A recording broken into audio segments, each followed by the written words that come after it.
Hey, I'm Hunt, and this is Hunt on LSU, your channel for LSU Fighting Tiger football talk. Enjoy the video. We want you to leave a comment below, hit that like button, and subscribe right below the video. Enjoy. Hunt Palmer Show on this Tuesday, brought to you by Plucker's Wing Bar. Lots to do in hour number 2. We'll hear Brian Kelly and his team deep into spring football at this point. Had that 1 week off for spring break, but trying to get something accomplished in these 15 practices before the National L Club spring game. And he met with the media yesterday and had some things to say specifically about the defense that I found quite interesting. One is he just talked about the identity of the team, and that's something that you kind of try to get established in this 3-4 week period of spring football. What is the identity of this group, and is it starting to show? The identity is starting to kind of show itself. I think this is going to be much more that the sum is going to be greater than any one of the parts of this team, which is great. I think that there's going to be a lot of players that will play and take an important role in the team, but we're going to need everybody. That's an interesting way to go about it. LSU is a football program that has certainly been built with a lot of stars. Now, a lot of depth, too. You got to have that to win in football. There's no question about that. You can't have two guys lead you to the promised land like you potentially could in basketball. But you got to have a full roster. But they've had a lot of stars. And Joe Burrow is a star. Jamar Chase is a star. Last year, all three of your offensive weapons were absolute stars. And Jaden Daniels, Brian Thomas, and Malik Neighbors. Household names. It's hard to identify that guy on this team. Would it be shocking if Garrett Nussmeier or Caleb Jackson morphed into that? Would it be shocking if Harold Perkins became a first-team All-American and won the Butkus Award? Probably not.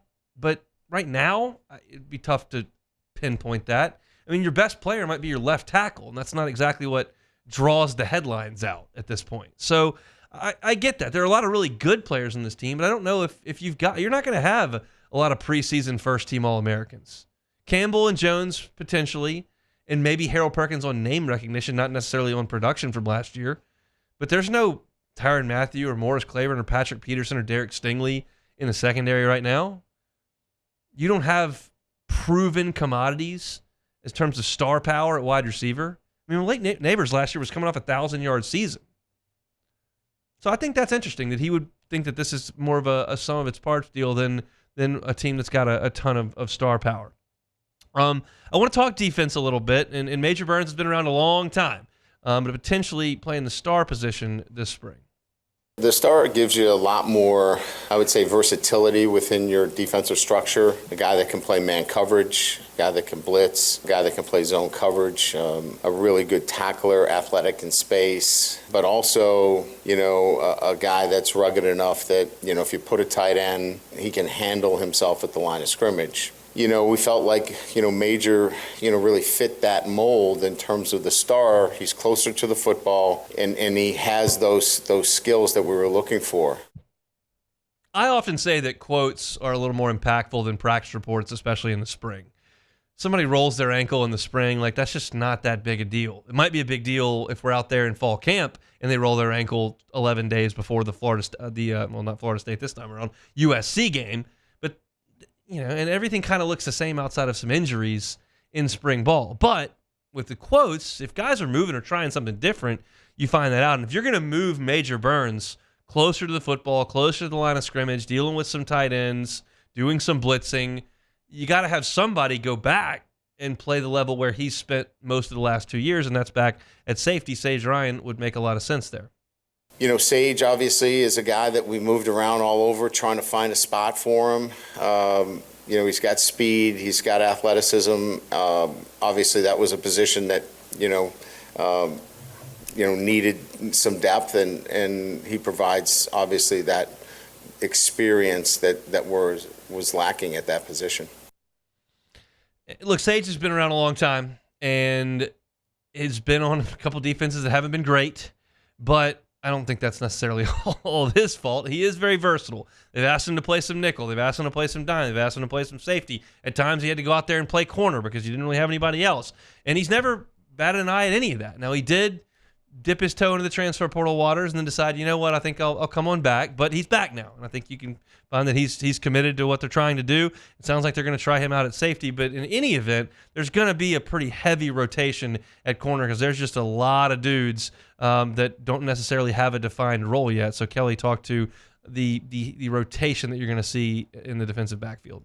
As I said, I think the sum is going to be, much more about what this team is than any one individual. I don't know that there's going to be one corner. I think it's going to be 2 or 3 corners at a particular position. I don't know there's going to be one safety. I think it's going to be 2 or 3. So I think you're going to just see a lot of guys that are going to be competing and helping us instead of, there's just one star at one position, one superstar. And I think that's a good thing.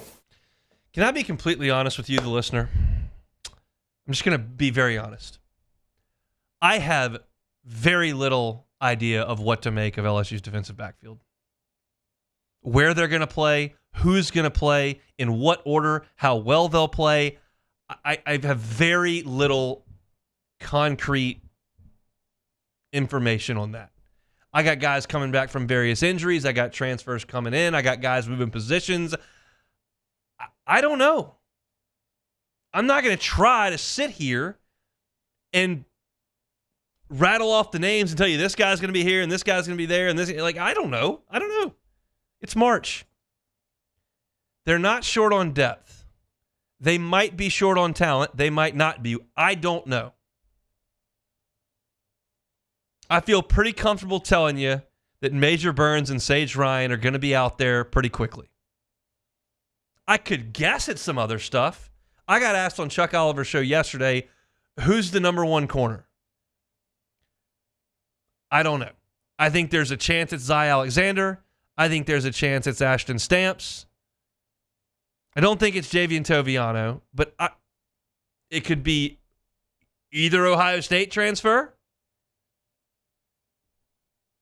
I don't know. I wish I could be a little more... it's not even that it's like lack of effort or lack of research or lack of knowledge. I know all the guys. I just don't know anything about them.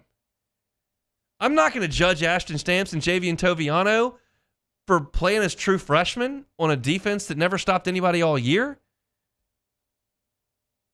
I don't know how healthy Zy Alexander is. I don't know what the 2 Ohio State transfers can do. I feel a little anxious about it, but I can't give you a firm opinion on it either way.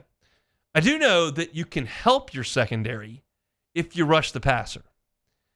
And while you're looking for some proven pieces on the inside, you do have some potentially exciting options on the outside. They just have to grow into that.